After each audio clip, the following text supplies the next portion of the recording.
Morning, Elise. Morning. How are you? I'm well, thank you. How are you doing? Great. You're just down the road, I think, aren't you? Are you LA? I'm in Santa LA, Monica? yeah. Are you Santa Monica? I'm in Brentwood, so Okay, all right. You're just down the road. Just down the yeah. road. Thank you for taking the time out to Thanks join for us. having me. Have you you stayed healthy and well, presumably?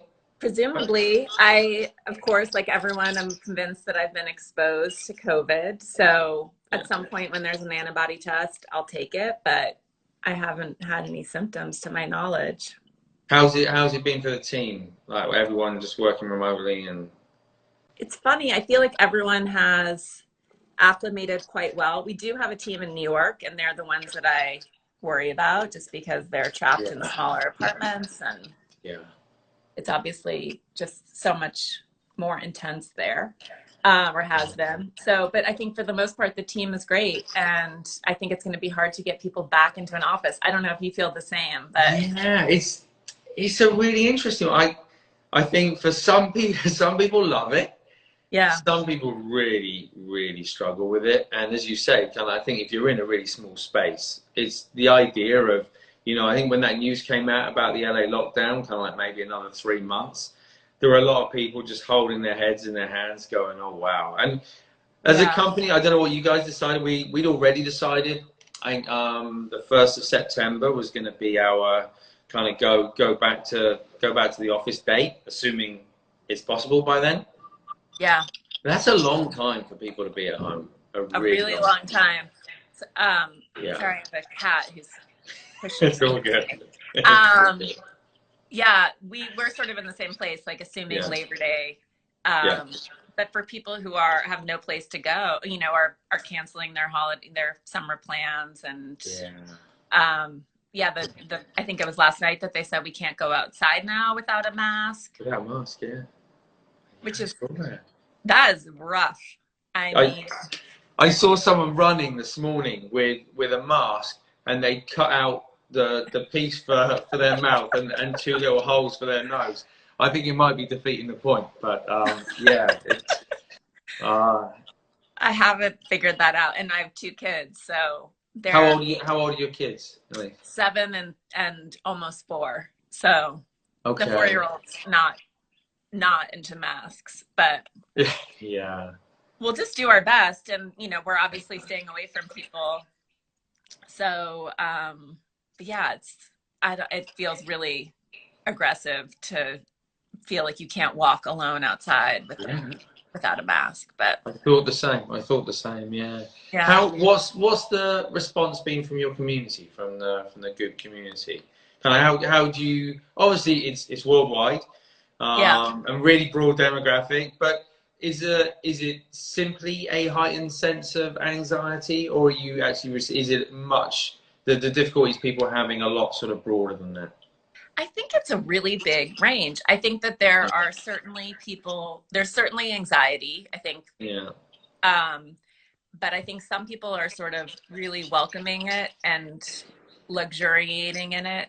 I think in the sense of it being a pause or a timeout from the busyness and chaos of how we were living our lives. I think for a lot of moms in particular, it's a double-edged sword of being able to be with your working moms, being with your kids, but also being like, this is crazy. So it's a broad range, and I think it vacillates day to day. And I think a lot of it has to do with, certainly people's individual levels of anxiety, but then I also think that some people have just been through more and have been through harder times than others. And I think for the people who have experienced big loss or huge transitions, or maybe have gone through bad economic times before, it feels more manageable than for people who have never been pushed, if that makes sense. Yeah, it does. Like I said, it brings up that question, something we've been chatting about over the weeks, kind of like about resiliency, and do you think about kind of health and well-being more in terms of building up resiliency and as a preventative kind of tool or approach to life, or whether it's seen more as a kind of a fix, and when things go wrong, it's like, okay, I really need some help now. What can I do? Yeah. And it's hard, I think, for everyone. You know, the conversation about privilege is at the top of everyone's minds too. And again, I think it goes to control and, you know, worrying about things, worrying about problems that aren't necessarily ours to solve. And, you know, that's a whole nother level of anxiety for a lot of the people I know who might personally be okay, like still employed, Yeah. and but just deep profound anxiety about people who are suffering and how unfair our system is, and it just Yeah. brings up a lot. Yeah. So almost like guilt on top of the anxiety. Yeah, and like Yeah. helplessness, and sort of like we need a major you know, I think I was talking to a friend yesterday too who was like, the worst outcome for this on a sort of spiritual level is that it grinds things down enough so that there's massive economic harm and pain, but not enough that there is a moment of like, okay, we got to like rebuild, like we got to restart a lot of, you know, Yeah. rethink education, and, you know, like where is our Green New Deal, and how are we going to reimagine our world? And so I think that there's huge potential for us to come out of this in a place of deeper equality and balance, and being more aligned with values and the way that we want to live. Yeah. um, and then, but I think people are concerned that this is going to be protracted, incredibly economically painful, and then we're going to somehow be expected to go back to normal Yeah. without addressing any of the stuff that has come up from this. Yeah. That makes sense. It does. Yeah. Very, very much so.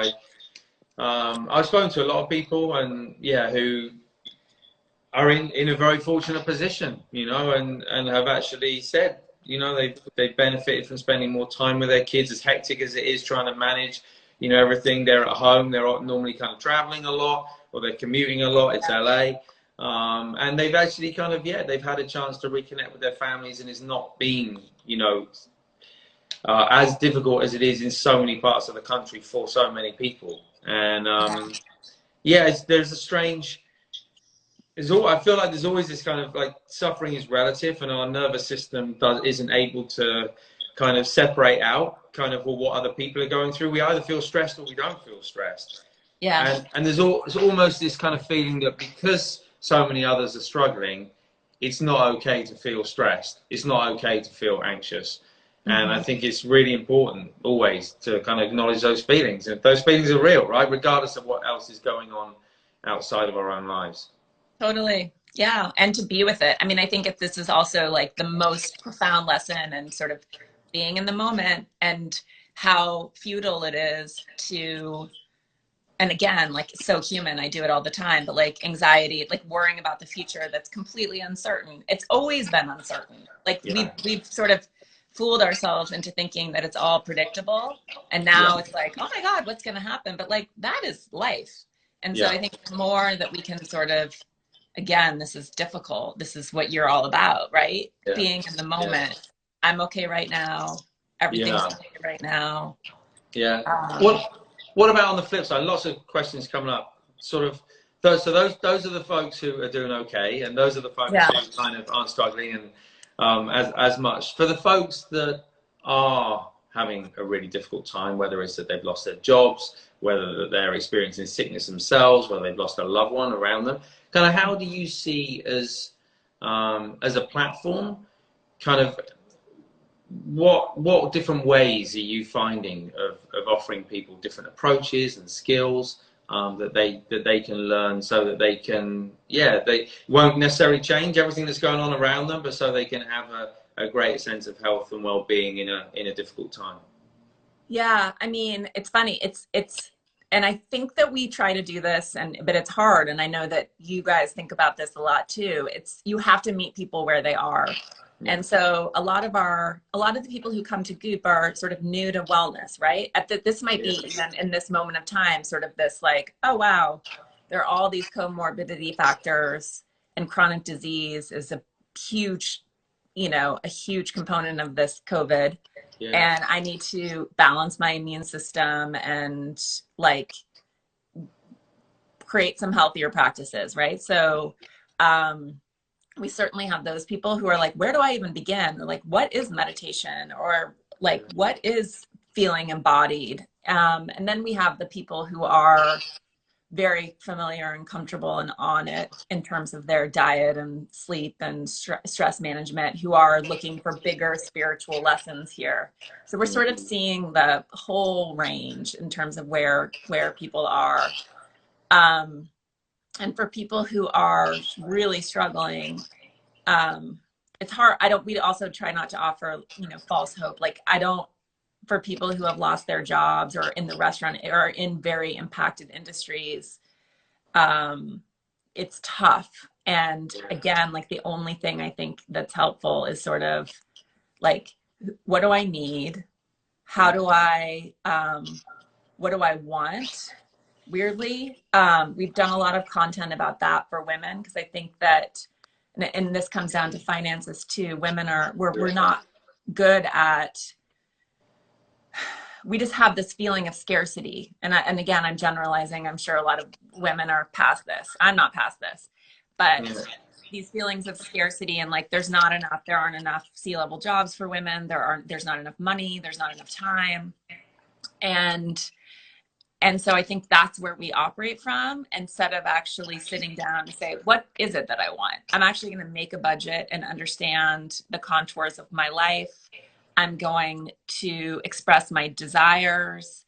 I'm going to figure out what would make me feel safe, and sort of put some solid boundaries around that. I think is very helpful, because then you're like, okay, this is a number. I can wrap my head around this, instead of this idea of enough that is very panic inducing. And it's funny, every time I talk to an intuitive or spiritual like leader, or they always talk about that, like how people are like, I don't have enough, or I'm not safe. And it's these huge, big, nebulous ideas.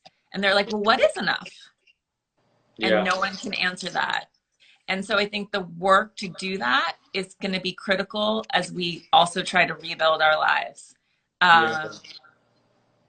Yeah, it's funny. I often think back to, and look, this is a very, very different situation I'm about to describe than what people are going through. But I think back to kind of being a monk, and you know, as a monk, you give everything away and you have nothing.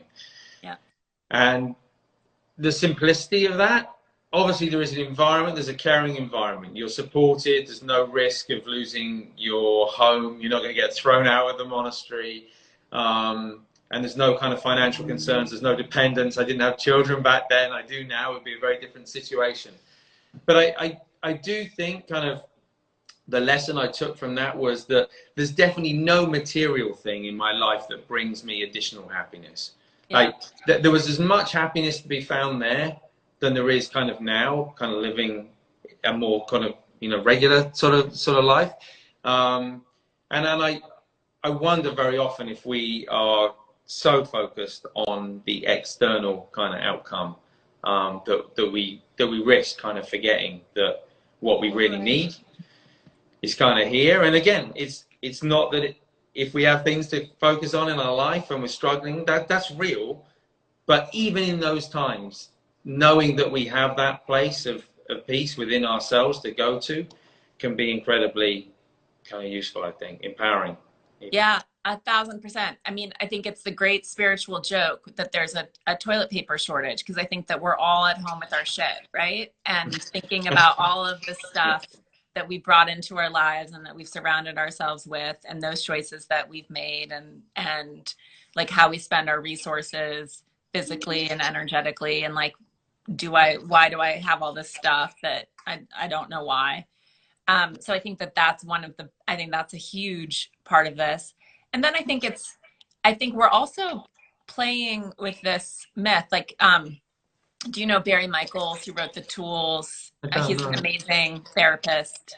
Yeah. And he wrote it with Phil Stutz. And it's this sort of like how to tango with the universe and engage. And he has this saying that I love. And he works with a lot of people in Hollywood and agents and people who have sort of reached the pinnacles of success that many people think, you know, you've made it. You know, it's the same way that I think people think like, oh, I got married, I made it. And he always says there is no exoneration from pain and hard work. And I think that in our culture, and particularly in Western societies, like we have this idea in our heads, like I'll get to a point where I have enough and I'm safe and I've made it and like I'm good and I won't have any problems. And his point is like, that is a total fucking fallacy. And it's just different. But that when you attach your happiness or joy or peace to that, like you're sunk, like you're just running into the same things at a different scale. Yeah. 100%. How do you stay? Obviously, there's a lot of work you're doing for the platform as a team, but for you personally, how do you think about staying sane through the ups and downs of life? You know, even separate from what's going on kind of right now. Kind of, are you someone who's very regimented in your routine? Are you a bit more kind of flexible? Kind of, I would imagine with young kids, you have to be a bit more flexible sometimes. How does that look for you? I try to stay flexible. I mean, so the things that have been helping me is I'm a big doer. I'm not very good at just being, and I am very attached to feeling productive. And so one of the main things for me in the early days when I was so distracted and I was like, this is crazy, I can't get anything done and everything's a mess, is I made a list of all the things that would make me feel like I had some control. And like cleaning things out and organizing and again, feeling like I have control over my environment. And then I started really got back into keeping lists and even writing down things I'd done so I could have the luxury of crossing them off. But like taking a walk, taking a shower, making dinner, those all went on my list because I think sometimes we underestimate how much we actually do in a day because we have fantasies. And that has been like a very good anchor for me in terms of feeling like I'm moving forward and getting some stuff done. I also I read a ton for work for the podcast to prep. Not bad. Typically nonfiction, and I've been like finding just sort of pausing on that to read novels because like they just offer the most amazing perspective. Like I just read Geraldine Brooks' The Year of Wonders, which is about the plague in rural England in this village in the 1600s, and they decide to quarantine. And it's just such good perspective on where we're at and how much worse things could be. So those have been, and I feel like whenever I'm reading, I'm modeling good behavior for my children, so I can do that in front of them. I should probably do more of that for my kids as well. I should do more of that for my kids. Do you have any kind of time in the day where you pause, not necessarily to meditate, but I don't know, to be quiet? Yeah. Every night I try to do a body scan as I'm in bed. And then I've been trying to do a lot of somatic experiencing because I can feel, particularly in my jaw, how much is there. And so sometimes I have one somewhere. I lean on this sort of like half orb that has these little bites from Lauren Roxborough. And I use my hands and just sort of like hinge forward and just see what comes up for me. I've been processing a lot of emotion that way. And sometimes I know what it is. And sometimes I'm just like, oh, I'm going to cry. And then I'm going to have a little energetic barf. And then I'm going to go to bed. A lot of tension in the jaw, right? Yes. Like we, as humans, whether it's in our hips, in our jaw, those places down the chain tend to get very kind of locked up. Yeah. So people are asking, body scan is just where I'm like, okay, I feel my toes. I feel like my arches. And I just put all my attention there as I move up throughout my body. And it's very relaxing. And the books that I mentioned are Year of Wonders by Geraldine Brooks and The Tools by Barry Michaels and Phil Stutz. Nice. Well, I thought maybe we could do a body scan. Like, would that be okay? And then for those folks that are asking, and then they'll know. And we've been doing this every day anyway. Kind of folks been coming together and just taking a couple of minutes out of the day. So for those of you not familiar with it, I will guide you through the exercise. You'll be familiar with it already, Elise, of course. If you're at home, you can do this sitting down, lying down, whatever's more comfortable for you. And we'll start. So I always recommend starting any exercise like this with the eyes open. You can start with your eyes closed if you like, whatever feels more natural for you. But I think there's something about, sometimes when we close our eyes too quickly, we try to concentrate too quickly. I think there's something really nice about just setting a very sort of soft focus, just aware of the space around you in the room or wherever you are right now. And doing that, just taking a big deep breath, breathing in through the nose and out through the mouth. So as you breathe out this time, just gently closing the eyes and just take a moment just to allow the body and the mind to settle. Just to enjoy that feeling of having stopped for a moment. And just feeling the weight of the body being supported by the chair or the floor beneath you. And just use the opportunity as well, just to check in with the body. So just notice any sense of maybe restlessness in the body or stillness, heaviness or lightness.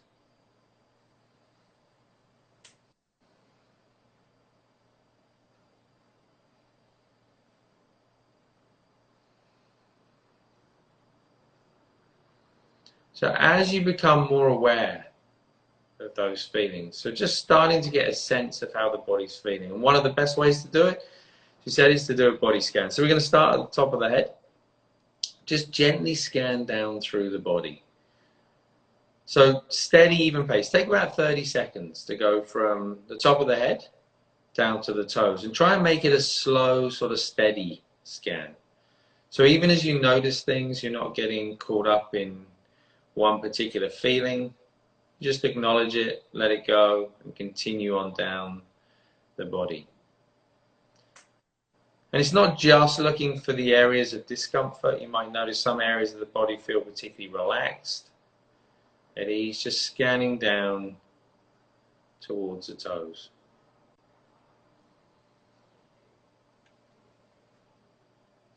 As you're scanning, so thoughts are going to come and go. You can just let those thoughts come and go.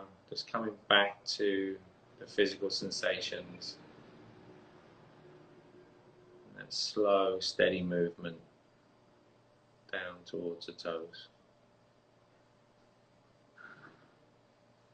And when you get to the toes, when you get to the feet, again, just pausing for a moment. Notice how the body feels, perhaps a little more grounded. Notice how the mind feels, and just knowing this is a place you can come back to at any time during the day. Right now, though, you can open your eyes whenever you're ready. And it's worth saying, I don't know how you do it when you do body scans, at least, but you can do them quickly, you can do them slowly. You can do that exercise, and genuinely, you can take an hour to do the exercise. Equally, you can take just a couple of minutes. Like that. And I know that sometimes people often say, oh, I find it really hard to focus. If your mind is, one of the tips that my teachers gave me, if your mind is very busy, do the scan really quickly to begin with. Take about 5 seconds to scan down. Keep scanning down, and then slowly slow it down until eventually you get to sort of 30 seconds, maybe even kind of a minute, and the mind tends to slow down. If the mind's very busy and you immediately try and go very slowly, you might find the mind's a little kind of restless. I don't know if that makes sense or lines up with what you do yourself at night. Now I want to go to sleep. But but yeah, I think it's I think it's deeply relaxing, and then it just reminds you that you're in your body. And I find too that I can just get so curious about where the tension is or the pain is, and you can ask it questions. And it's kind of amazing. Well, the crazy thing, what always, and I was looking at some of the comments coming up there, and someone saying actually it made me cry, just simply doing that. And I think so often we're so busy and caught up in our mind that we're just not really aware of the body and how we feel and where we're holding tension. And it's almost like that tension wants our attention. And until we give it our attention, until we become aware of it, we kind of hold it in place. But as soon as we become aware of it, there's a sense of letting go. And whether we experience that as a physical release of tension or as an emotional release of tension or just feeling perhaps a little more peaceful. Yeah. Do you know Lauren Roxborough? She's I know the name. Yeah, she's like a sort of foam rolling guru and good friend. And when I went to see her for the first time many years ago, she was working on my pelvic floor. Yeah. And like many women, I was like, I don't know where it is or like how to relax it. And she manually released it for me, which was very intimate. But she was like, yeah. She was like, every time you get to a stop sign, just relax your pelvic floor. And when you do body scans sometimes too, you'll find, I'm like, oh wow, my arm is, I'm holding my body so tightly. Yeah. And you don't even realize it. I think women in particular, we just holding so tight in this perma-clench. Yeah. In parts of our body. Yeah. Yeah. I think you know, when I look back over the years of meditation, kind of, there were times when I thought my body had completely sort of let go, and then I experienced more and more, and I feel like there are just layers. It's like layers of an onion, and maybe there's an end to the onion somewhere, but I kind of feel like with so much going on in all of our lives, the temptation is to go back into those old habits. So even when we've done the work on it, we may still kind of go back to some of those old habits. So I find like the body scan done on a daily basis is just a great way of releasing and letting go of some of that tension. And I think it's for people who are struggling or sort of don't get it, just keep doing it, because you'll have some sort of breakthrough at some point, and then you're like, wait, now I understand. It's like a weird a somatic awakening, and it takes and I think it's one meditation technique, but I've always, there's a penny drop moment. And I've said a couple of times before, sometimes people get it on the first day, and then we had this guy writing, it was on Twitter, it was probably a couple of months ago. He said, and this is true, he said, I'm on day 323 of my Headspace journey. I get it. The penny dropped today. And I thought, I was so inspired that someone had stuck with it for so long, feeling kind of like they didn't really kind of get it, and in persevering like that, they kind of unlocked that moment and kind of had that experience. Because I feel like it's so tempting to think that, oh, it's just the mind. Easy. Like, just sit down, close your eyes, the mind's going to be calm. And if it doesn't happen immediately, maybe we get frustrated, maybe we give up, maybe we think we're no good at it, maybe we think the meditation doesn't work, rather than kind of thinking about, okay, this is a journey, and over time, I'm going to experience it in different ways. And my own experience has been that there are multiple successive penny drop moments, and sometimes they're years apart, but it's kind of like we think we get it, and then it's like another penny drops, and it's like, now I get it, and it just kind of keeps on going. The other thing that I thought was because I am a sort of struggle sometimes with meditation, and I went and did this meditation retreat with this Bon Tibetan monk, which was amazing. Yeah. And it was like hours of meditation. It was hardcore for me. And after the first session, I found myself sitting, and I was moving, like my body was circling.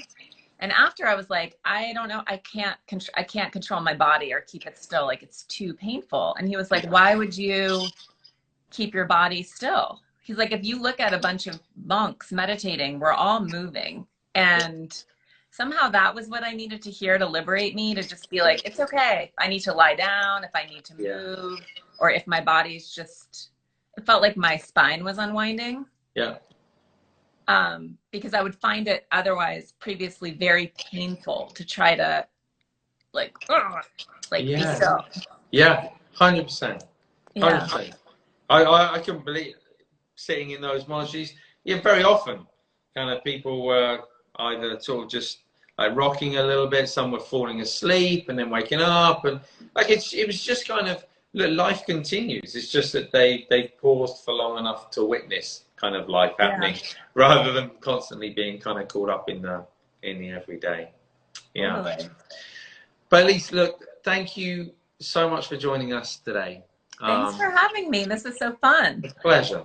And when we're all free to roam again, I hope you're very welcome coming over to come visit us at the Headspace. We'd love to see you there. But thanks for making it free. I know it's just for Americans to start, but I think that's amazing because people need it. Yeah, I think so. And yeah, if you're tuning in and you missed the start, so Headspace is free for anyone who's lost their job as a result of the health crisis here in America. It's over 30 million people. Our plan is to sort of expand that and to make it free elsewhere. But remember, if you're an educator, it's free. If you're a healthcare professional, it's free. And if you're none of those things, there's the Weathering the Storm collection, which is also free to use as well. So hopefully one of those will be helpful. But thanks again, Elise. Thank you. Thank you to everybody for tuning in. And I'll see you back here tomorrow for Take 10. Thanks, guys.